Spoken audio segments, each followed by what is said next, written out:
What it do, guys? It's your boy Indiana Jones. Today we got videos that will make you sleep with one eye open. Let's check them out.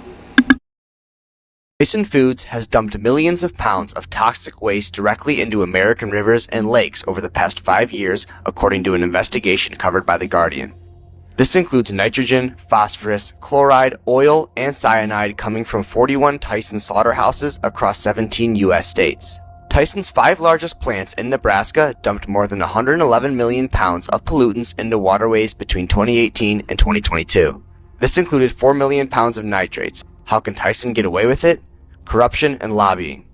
The meat processing industry spent $4.3 million lobbying the federal government in 2023 alone, and Tyson Foods accounted for almost half, about $2.1 million. The current federal regulations set no limit for phosphorus dumping, and the vast majority of meat processing plants in the U.S. are exempt from existing water regulations. Here's my sunflowers starting off. Now, why do they keep turning away from the sun? Hence the word sunflower. Well, you see it facing off to the northwest right now. Well, over here's the sun. Hence the word sunflower. I've been living here a minute. There's probably 8 or 10 cows clustered. That's creepy. I kind of want to go look at, outside of here and check that out. See if that's the case over here too. I thought it was weird the other day, but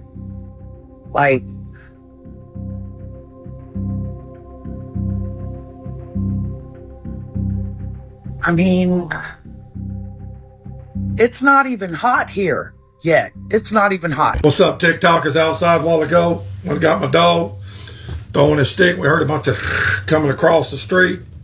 I figured it was a bunch of locusts or bugs. I don't know, June bugs or something. They flew over our head probably 7-8 feet. One of them hit the pole, and you could hear it on the ground. I thought it was one of those katydid things.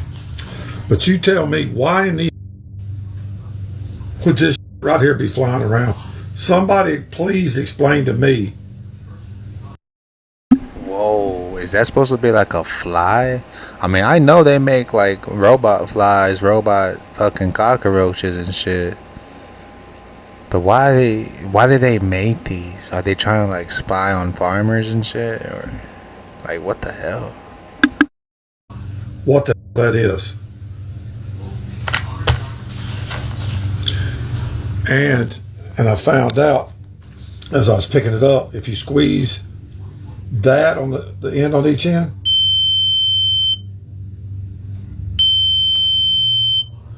then it's going to do it one time, then I guess it shuts it off. So somebody, for the love of God, please tell me what that is. Stop it. Are your rings real? No. Oh. So it was scripted. You knew you was getting them. Of course, all day, every day. Yeah. So y'all knew you was getting them that year. Did. Yeah. There's a script. True story. I never told the story. In the first round, first championship, in the first round, I forget who we're playing. I hear Phil Jackson tell Gary Vitti, hey, get us some hotels in Indiana, because that's where we're going to play in the finals. This is like before game one in the finals, and it did hit me until we got. So our little blob. That's insane, yo. I always thought sports were rigged, bro. Cause I've seen the good players miss, but it's almost like they're missing intentionally. Like their form ain't right sometimes when they shoot, or when they take bad shots over 2 or 3 guys at once. That makes me believe Shaq even more, yo. That's insane. Made it to Newsweek. Well, you won't believe what I'm showing you now. I thought I'd go back in time. This is February 14th at 2 a.m. And this is 5 a.m. These seem to be parallel lines of activity, spaced evenly. Here's where it gets freaky. Someone wrote to me suggesting I look at the time-lapse of Bouvet Island on Google Earth. Watch what happens when our lovely little island gets to 2017. It's blued out. But here's the thing. It's blued out for 6 years. Why is our little island blued out for 6 years? That's insane, yo. That tells you right there that the government is trying to hide something. Because I remember when Google Earth used to first come out, you were able to see everything. I mean, wind patterns, water elevations. I mean, I'm just naming only 2 of them. But there are so many things you can look at, satellite imagery, etc., bro. And now it's like it's not even there. And if you zoom in, all it shows is Google Incorporated. That tells you right there. Every time you see that Google sign on Google Earth, that's the government hiding shit, man. It doesn't even like come up as dark as it is. Oh, there we go. Urgent That's tornado scary. for entire Star College. That's scary. We're gonna die. Okay, bye.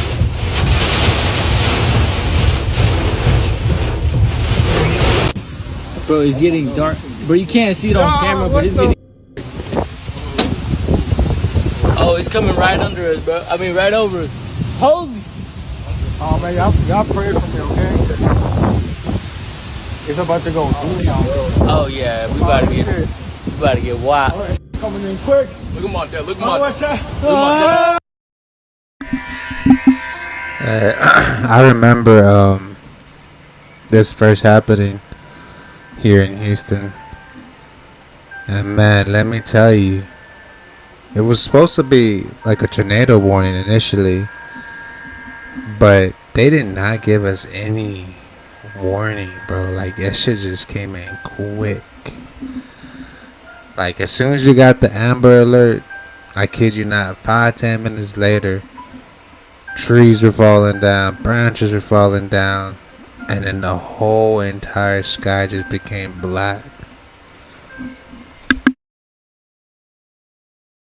Don't you find it passing strange that in World War I, Max Warburg, who was head of German intelligence and a big leading banker there in Germany, his brother, Paul Warburg, founded the Federal Reserve System in our country, and at that time was head of the financial end of World War I for the United States of America. And here's the house on Jekyll Island where the plans were laid to instill upon us the Federal Reserve System, which is neither federal nor has any reserves. It's a system of 12 banks that are in turn owned by other private banks. And in fact, most of the studies that have been done show that the majority of ownership in the banks that control the Federal Reserve are held by people who are not even Americans.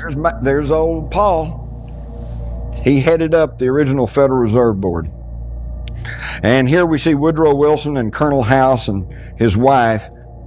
And this is where it begins to tie into the older secret societies, because as I pointed out, Trilateral Commission connects to the CFR. The Intercorps leadership is Bilderberger. The CFR was created right after World War I by Colonel House, Bernard Baruch, and others to try to sell us on the idea of globalization. And these folks had been members of the old Cecil.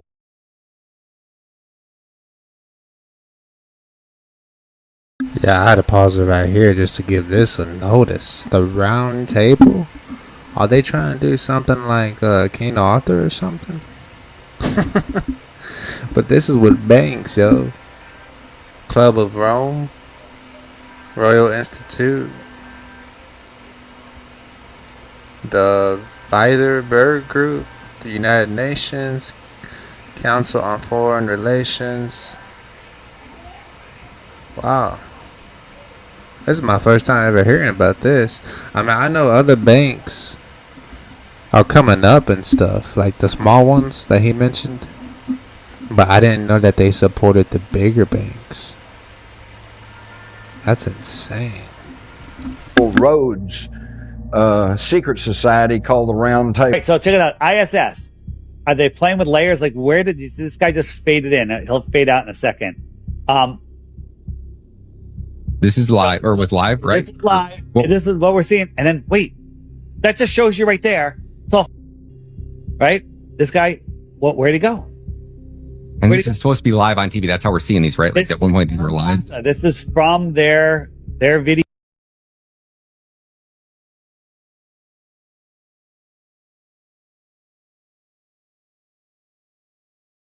That right there is the same thing that people do whenever they're live streaming.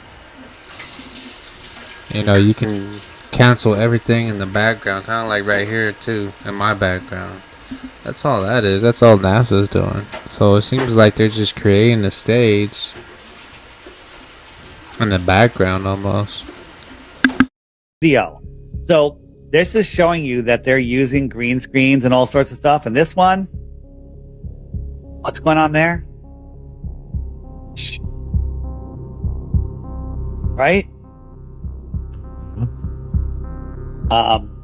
What?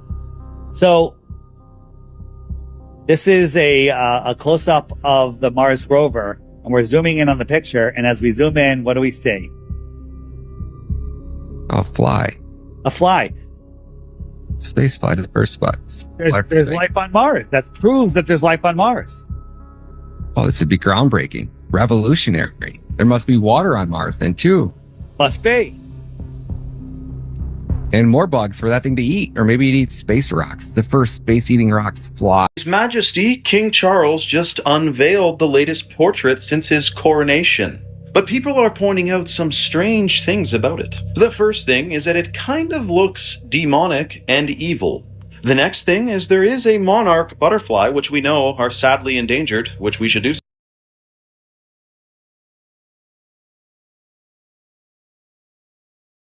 This is insane because if you look at my other video, they're talking about Prince Charles, the Commonwealth Games. I keep seeing more and more videos about this dude. It makes me wonder if he really is the Antichrist.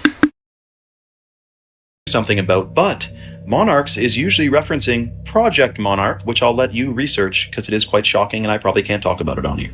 But the really strange thing is what happens when you flip the portrait upside down and mirror the image. Look at this. Now this is no editing, it's just mirroring the image and merging them together and putting them upside down. Do you see the goat mouth, the two eyeballs, and the horns? That is Baphomet. If you didn't know, Baphomet is a very weird demonic thing, and they apparently quite have a fond feeling about this ancient deity. Also, the dimensions of this portrait is 8 foot 6 inches by 6 foot 6 inches. So you got a nice 666 in there as well. What else would you expect? It's not about controlling you, they say. It's about convenience. The mark of the beast isn't coming soon, they say. There will never be a mark that will keep you from buying and selling if you don't do exactly what they want. As companies like JP Morgan and MasterCard are on board with a biometric breakthrough this year, you may soon have to start paying with your faith. And no, I don't mean pulling out your phone and scanning your phone as a security system to use your card. I mean scanning your face on the way in the building to pay or to eat or to get your loyalty reward. Like good little cattle, we'll all line up at the door. Let them scan our faces. Most quick service restaurants require consumers to provide their loyalty rewards information to earn rewards, which means pulling out a phone or opening an app, finding the link to the loyalty QR code, and then presenting the QR code to the cashier reader for payment. Consumers are typically choosing between pulling out their wallet, selecting a credit card, and then dipping or tapping the card with their phone, opening it with Face ID, and then presenting it to the reader. Miller says pop-up ID simplifies this process by requiring just tapping an on-screen button and then looking briefly at a camera for both loyalty check-in and payment. Yeah, I'd say we're getting pretty close. What neighborhood do you think I'm in? This appears to be the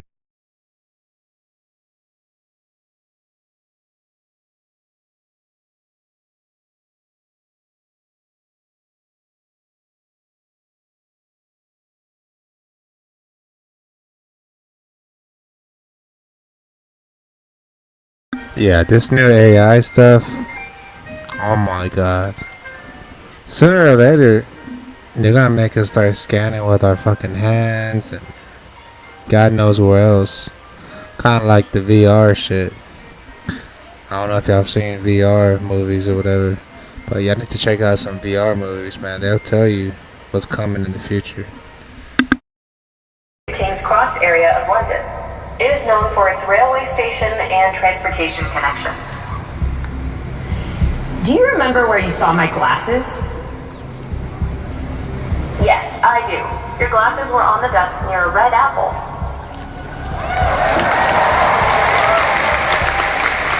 Right, give me a band name for this duo. Golden Stripes. Nice. Everybody sees this, right? You're telling me that HARP has been doing a research campaign from May 8th to May 10th, specifically a high-frequency active auroral research program. Is this not sketchy to anybody else? And did you know that this is not actually the first time that they did this research?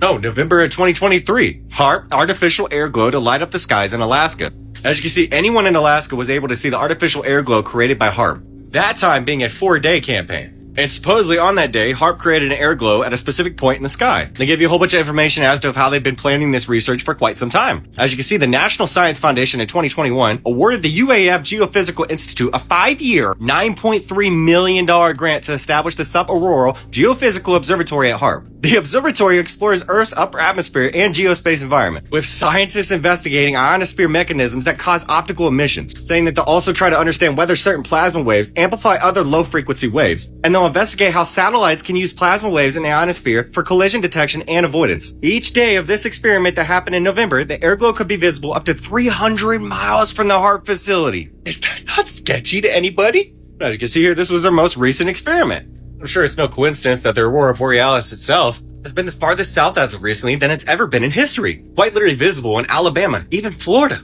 I mean, is anything even natural anymore? People really need to get in touch with the reality around them. And then people need to actually discover what frequencies are capable of doing. Because this just feels like playing God. Yet another man-made something that they're trying to play God with.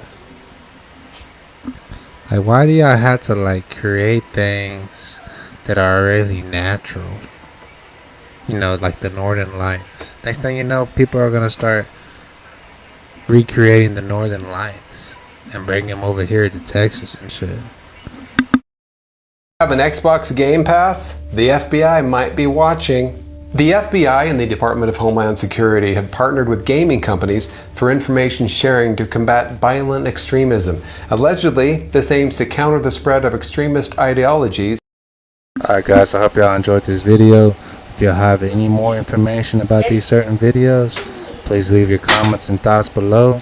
Until then, it's your boy Indiana Jones with another discovery.